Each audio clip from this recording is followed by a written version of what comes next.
And we are back. And in anticipation, I guess, of Friday the 13th, we've decided to watch Friday the 13th from 1980, rated R, with a runtime of 1 hour and 35 minutes. This is, I guess, a horror classic directed by Sean S. Cunningham, with writing credits to Victor Miller and Ron Kurz, although it says here uncredited according to IMDb. This is the story of a horrible drowning tragedy, I think, that happened in 56, 57, and then the following summer, 2 camp counselors are brutally murdered, I guess. Mm-hmm. And Camp Crystal Lake becomes Camp Blood. Exactly. In the local folklore. Yes. It gets shut down. It's viewed as being a cursed location. And then years and later, then we pick up where some guy is like, I'm going to open up the camp and make it a friendly place for kids. Yeah. And we get to meet a gaggle of camp counselors. Horny camp. Horny camp, of course. Of course. Setting up the camp, getting ready for the season.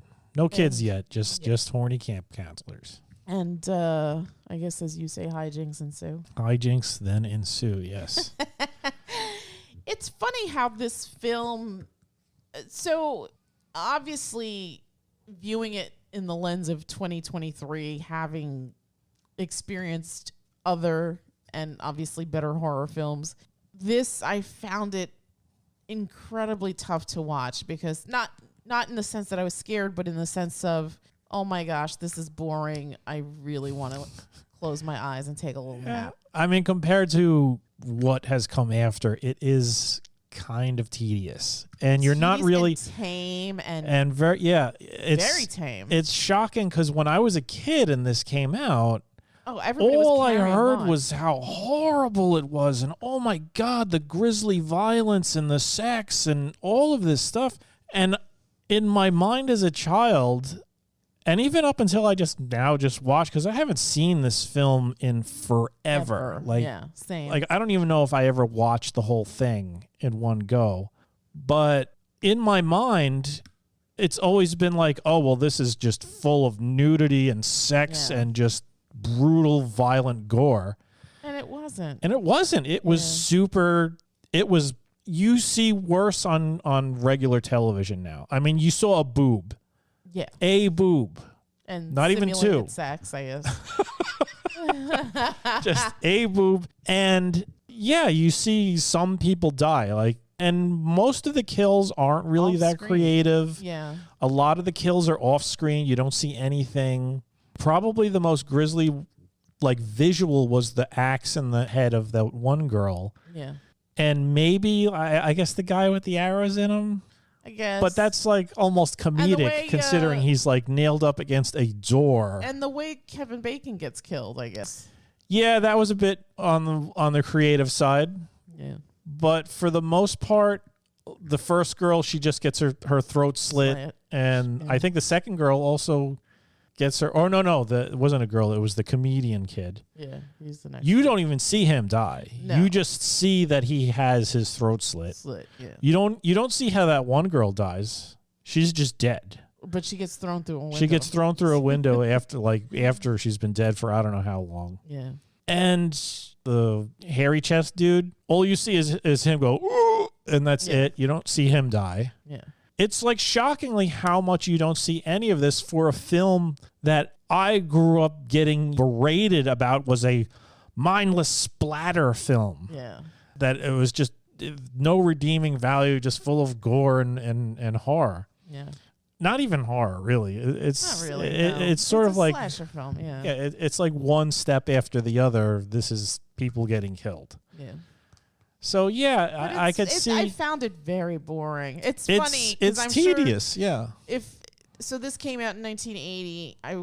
I would have been 8 years old. I didn't see this, obviously. Well, not obviously, because we were dragged to see other silly movies. But I didn't see this in the theater. But I did see this in the theater. I actually saw this. I think it might have been Theater 80. It was a place in St. Mark's that played old movies. Or older movies. I think that's where I saw it. I know I saw it somewhere. And I remember seeing it in the theater. And in retrospect, it's funny because I think I was bored then, and I think we may have like Mystery Science Theater 3000 the shit out of this film as well. I feel like that's what this film is best for. I'm thinking that's where a lot of like the charm and nostalgia for this film was, because the people that would go see it, you'd go see it with your friends. Right. And you don't really need to pay attention to it. You're not going to miss any plot points at all. Yeah. And so it was still sort of like the infancy of that genre. Kind of. Because prior to that you had Halloween, and I remember which is also actually not more. Really. Yes, but it's also not really that bloody. No, not compared to stuff. As things progressed and things we just got to top ourselves again and again and again. Mm-hmm. It became more insane as the sequels came and the new versions and the new marquee characters, Pinhead and Jason and Freddy and Chucky. I haven't seen it in a long time, but I'd be curious to see how Nightmare on Elm Street holds up, because I enjoyed the crap out of that movie too. I saw that in the theater and remember being truly scared because I felt like it was sort of an interesting premise. This thing that comes into your dreams and sort of makes you kill yourself. Had more. It was more spectacular because there were just more special effects involved.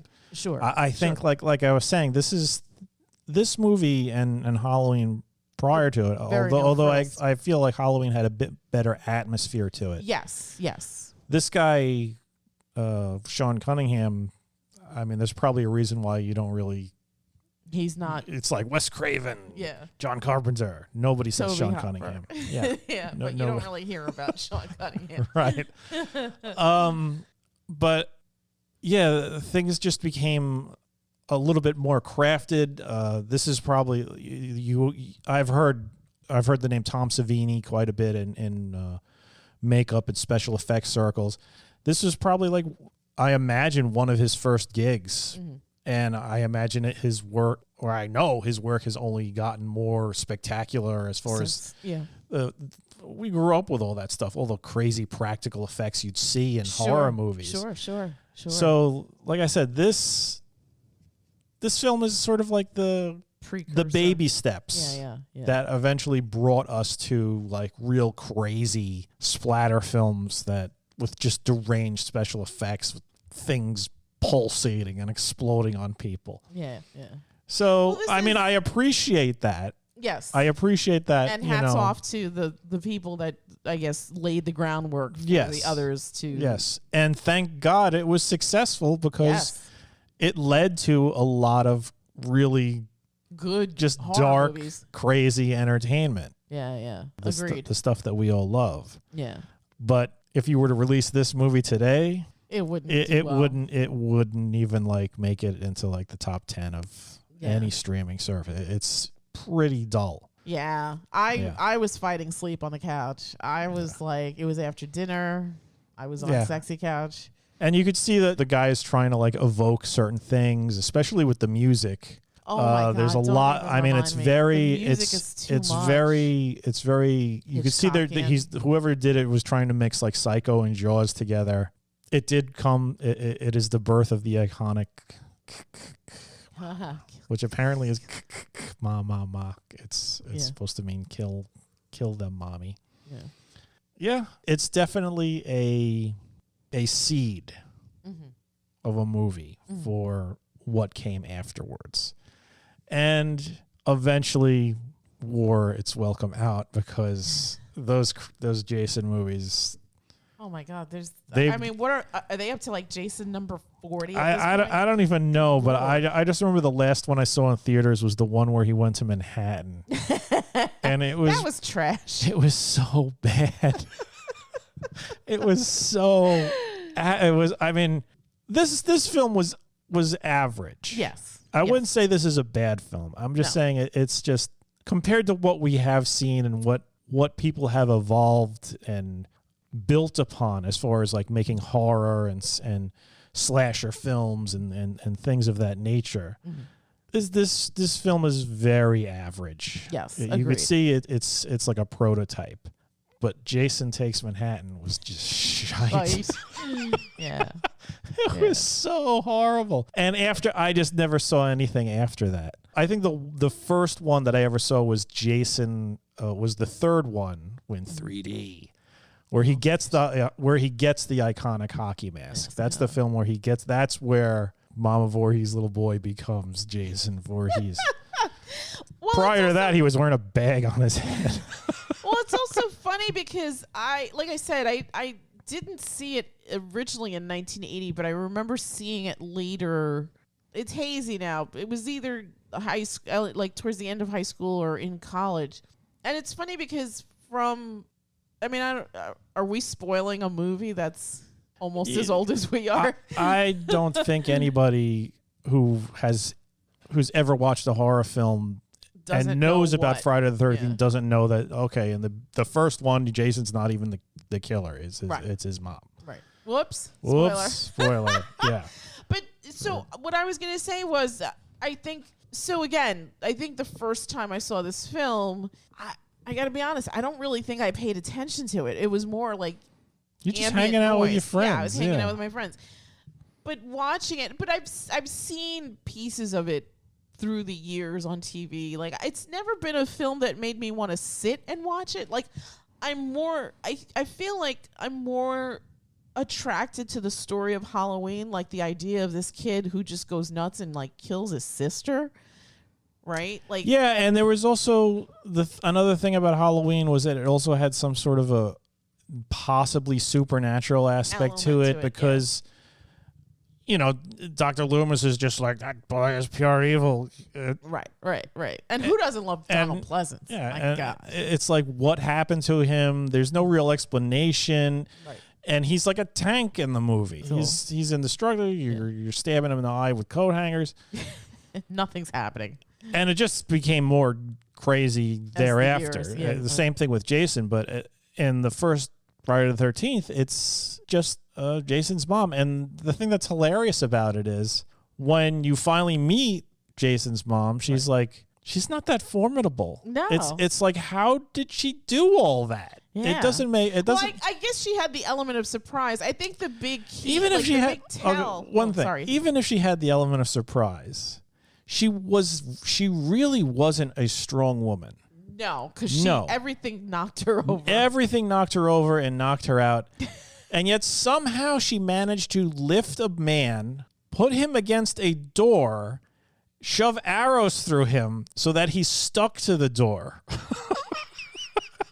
And she must have been like carting body because like, yeah, where were the bodies? There'd be a body here, and then suddenly it's not there anymore. They go into the cabin where Kevin Bacon and Goofball are. Ned, I think. Their bodies should have been there, and yet there was no bodies. No. Not even like a stitch of blood. Yeah. So I'm like, she was like real neat. Yeah. But so what was I going to say? Oh my gosh, the thing went out of my head. I'm sorry. That's okay. What were we talking about? That she wasn't formidable? She wasn't formidable, but there was something else. Well, one of the things that I was going to say before the point I was going to make was that watching this now, I guess, and paying attention to the film, it's funny because so you find out in the film that Jason must have been like 10, 11, 12 years old. Yeah, he was a little kid. He was in the lake and nobody was watching him and he winds up drowning. So this is like this trauma that the mother carries. But it's funny because, not funny, but I don't even know what the word is, but it's weird because it's like the lore is that Jason was a child, but in subsequent movies, he's an adult man. So it's like, how could he have grown if he died as a child? Yeah, I think by that point, you're just... You got to suspend disbelief. Yeah, disbelief's thrown out the window. Because, yeah, at the end of the first one, he's still... If that's really him, or if maybe it's just a hallucination, he's just like some deformed little boy covered in whatever in the lake. And by the second one, he's just some huge dude with a potato sack on his head. Right. Who's, again, indestructible. I'm thinking in the second one. I don't know. I'm sorry if I'm not up on my Jason lore, but in the second one, I don't believe he was immortal. I think he was still a human being at that point. It wasn't until after that that he became like a super-powered mega zombie where they're planting axes into his head and he's just like, whatever. What did you think of the overall story here? I think, to me, it felt like they were going for some sort of like, who's the killer sort of thing. But the fact that they introduce the mother's character so late in the game, it sort of like just throws that story out the window. It's almost like, it's like you're watching a movie and you're trying to figure out what's going on, and then they give you all the clues in the last half hour. Right. And that's sort of like a cheat to me. I would have liked to have seen it a little bit of I'm not saying you need exposition man to show up, but at least give us some little hints and whatnot. And the hints that they did give, there was no indication about Jason's mom. It was just sort of like, oh, there a kid drowned, and then a couple of people got killed, and and then for what, like 30 years, nothing happened? Right. Or 20 years, absolutely nothing happened? Yeah. Like, what the hell? So she was just like, what, sitting in the camp waiting for people to show up? Well, no, I think she was just confined to the town, and when she realized that Christy was reopening the campgrounds, I think that's when her insanity kicked in.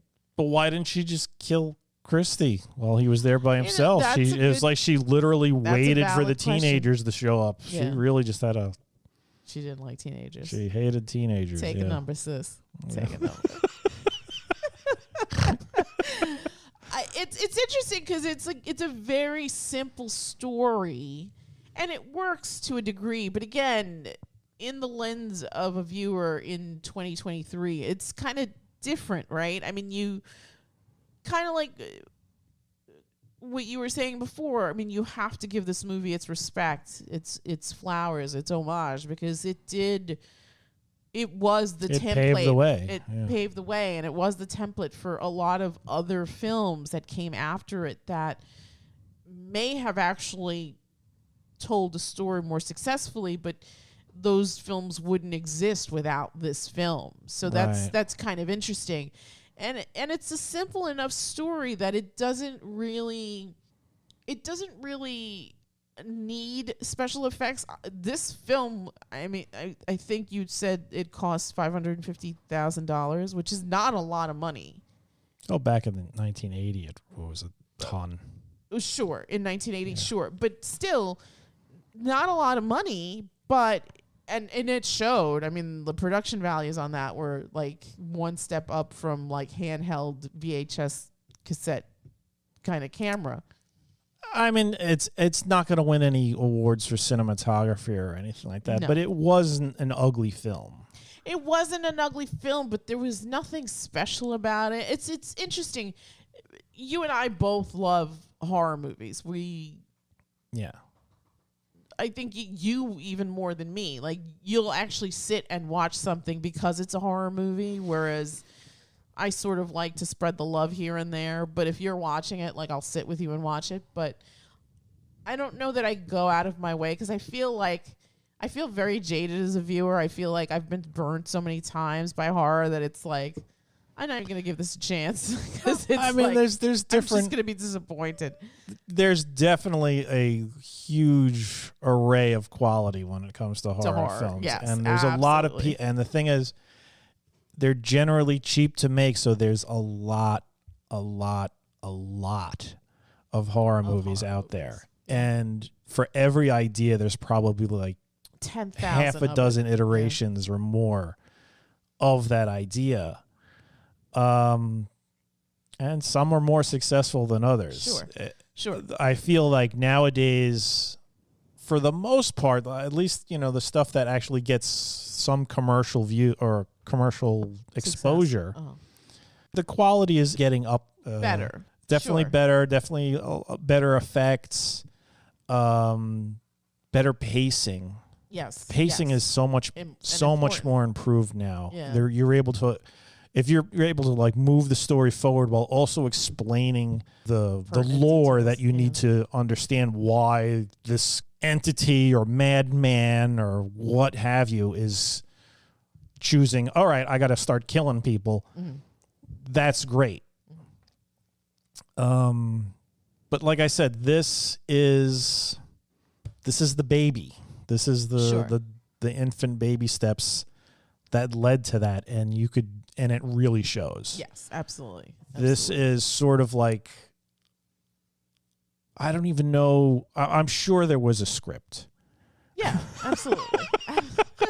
But what I'm talking about is like in as far as scripts go, it could have basically been on a single piece of paper where it was just the 6 teenagers. This one dies, throat cut. This one dies in a cabin. This one arrow through the throat. Yeah. This one axe in the head. This one, I don't know. We'll figure something out when we shoot the movie.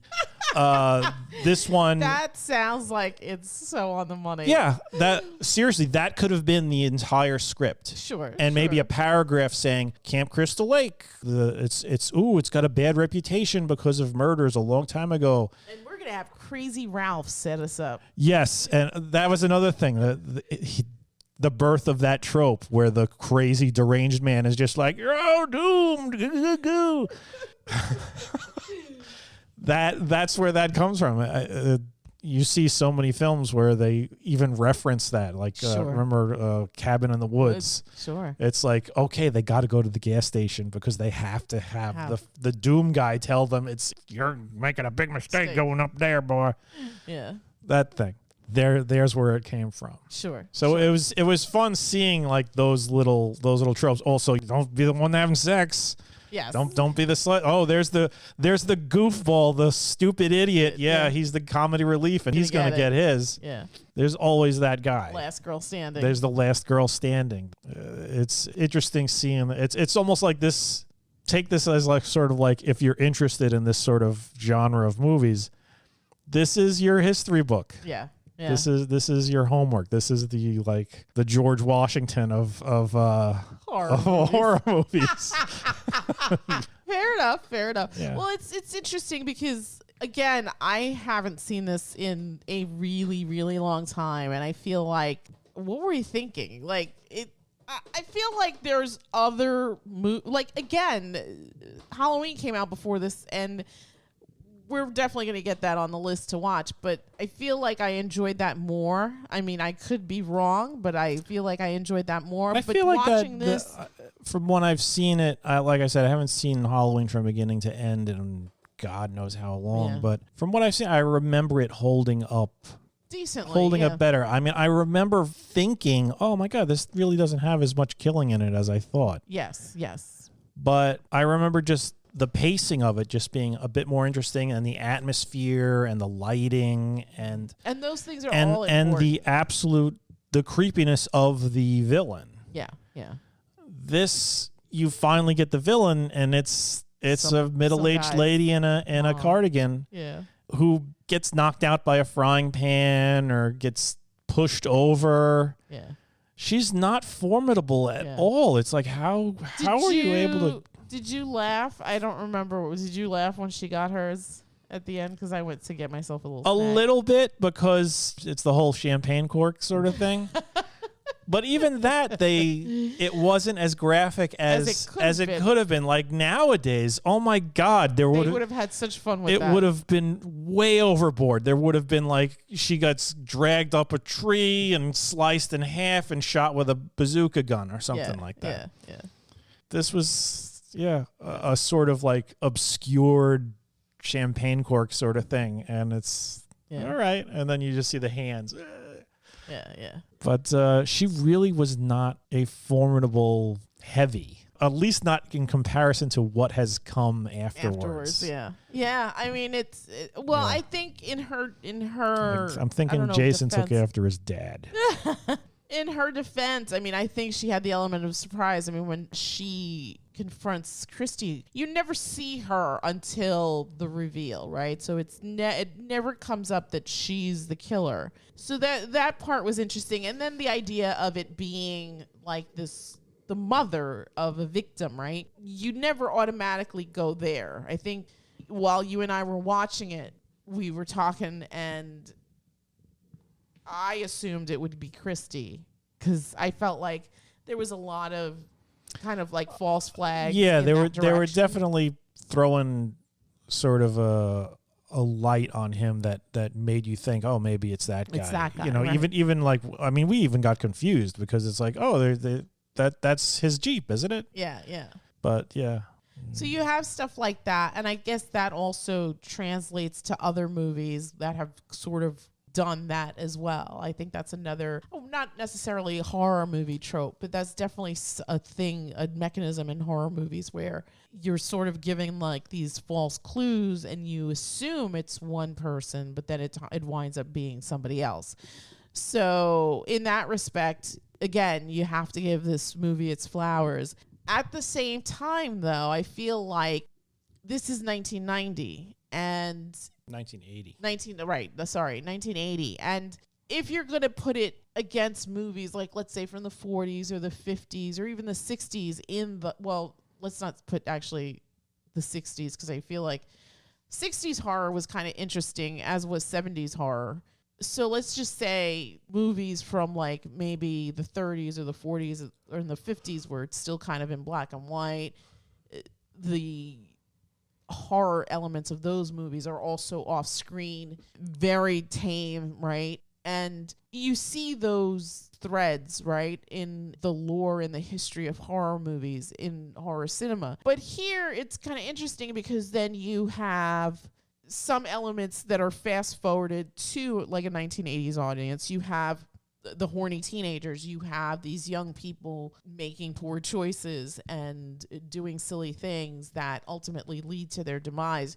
You have the idea of kids going to camp, being isolated in the woods, away from their parentals, away from society. So they're in this location that is almost doomed because they're not going to get out, unbeknownst to them, because Jason's mom has this plan, right? And again, it's interesting how all those pieces fall together to make this story. And it's not a terrible story, but it's funny because, again, looking at it through the lens of a viewer in 2023, it was like, I found it incredibly hard to stay awake. Incredibly hard. But I muddled through and I appreciate it, kind of like what you said. I appreciate it. But to me, this is only like a 6. Oh, really? Okay. Yeah. All right, that's absolutely fair. Yeah. I would probably also give it I was actually considering giving it a 5. To me, it's just average. Yeah. It's. I mean, like I said, it deserve. Maybe I'll give it a 6 just because of its importance, I guess. In horror history. In horror history. Yeah. But if this, like I said, if this were something that were coming out now, oh, it would be. You'd awful. be like, oh, this is very old.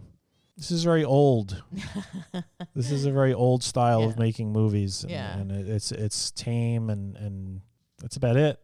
I mean, I feel like you would probably also find the handling of the mom kind of ridiculous. Sure. Considering how, like I said, she's incredibly inept and not formal. I mean, at the end, when she actually decides to show herself, which doesn't really make any sense as to why she shows herself. No.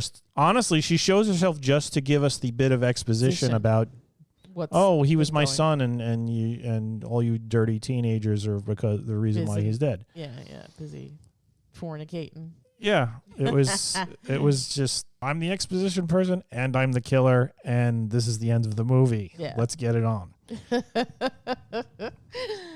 Yeah, it's funny. I like, even in things that you don't assume, like horror, I feel like it was very popular in the 80s. Well, 70s too. I mean, horror has always been a somewhat popular genre. I think it was but like this type of horror. This type of horror, right. The slasher film. I feel like after the success of Halloween, it sort of has this resurgence. But it's kind of interesting because even though, again, it's a horror film, 1980s, but you look at something like Alien from 79, and that is so much better put together as a story, as a film, and you could absolutely tag that as a horror film, even though it's got elements of sci-fi and all this other stuff. It's a horror film that takes place in a sci-fi space. environment. Yes, yeah. And so it's just interesting because it's like, I don't know, listen, again, I'm not dogging the film, but it's just, I think it's sort of like, it surprised me at how just boring it was. I don't know how else to describe this film. It was boring. It's tedious. It is. And it's just weird because there are examples of better films. Like I said, I feel like Halloween did this better. Alien certainly did this better. Yeah, well, like I said, this is the beginning. Yeah. There's just, all right. Gotta crawl before you walk. Yeah. Okay. I mean, for you film historians, for you lovers of horror, absolutely. On Friday the 13th, you should go check out Friday the 13th from 1980. See where it all started. Where did we see that? On Max? Yes. Max. Yeah, I think they have all of them. Yes, it looked like it did. I can't believe how many of those Friday the 13th movies there are. That's so crazy, isn't it? I mean, it's an icon. You have Jason plushies and stuff. It's so ridiculous. Crazy. That's so crazy. Chibi Jason, Because that's exactly what Jason should be. Oh, he's chibi character. He's so cuddly. His little with his axe wound in his head. Cute eyes. Like anime. That's just so weird. I mean, I don't know. Again, we're gonna pair this with Totally Killer. We probably should have done Halloween instead because I think there's a more direct correlation there, but I don't know how many Friday the 13th in October happened, so we definitely wanted to do this for this particular day. But yeah, I mean, it's not the worst thing. It's not the best thing. So if you want to take a trip down memory lane, if you want to have a Halloween party and just like I said, see where it all began. Yeah, have background stuff going. This is definitely where it's at. And you get to see a very, very young Kevin Bacon. Yes. Very young. My God. I don't know what the rest of those people did with their lives, but Kevin Bacon, this certainly didn't destroy his career. There you go. There you go. All right. Any wrap up thoughts or final word? No, not really. Yeah. Doesn't hold up. It doesn't. But.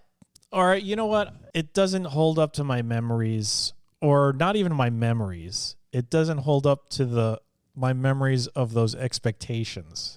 Because seriously, as a kid growing up in my house, my mom was like, "You're gonna warp your mind. The films like that, they're gonna turn you into a killer." And my mom wasn't the only one screeching that from wherever. Sure.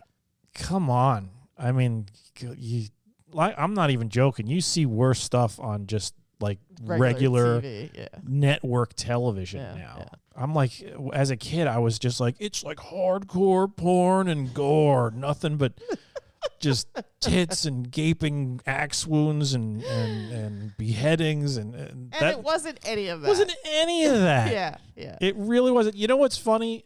This felt like I feel like the really sort of like cheap direct-to-video movies were more graphic and gory. Like I remember as a kid there was some film called Madman, which was basically we're all in camp and there's the local legend of Madman Mars. Oh, don't say his name, because if you say his name he'll hear you. And yeah, that's exactly what happens. And there was like people's heads getting torn off, and one guy like actually got lifted over Madman Mars, lifted him over his head and crushed him like a car compactor. Like they were going nuts, and those are the ones you never heard about. Yeah. Like I would like to watch Madman Mars again. Let's see if we can find it. Why the hell not? Yeah. Anyway. What was the other one? Sleepaway Camp. Oh, Sleepaway Camp was that was ridiculous. Yeah.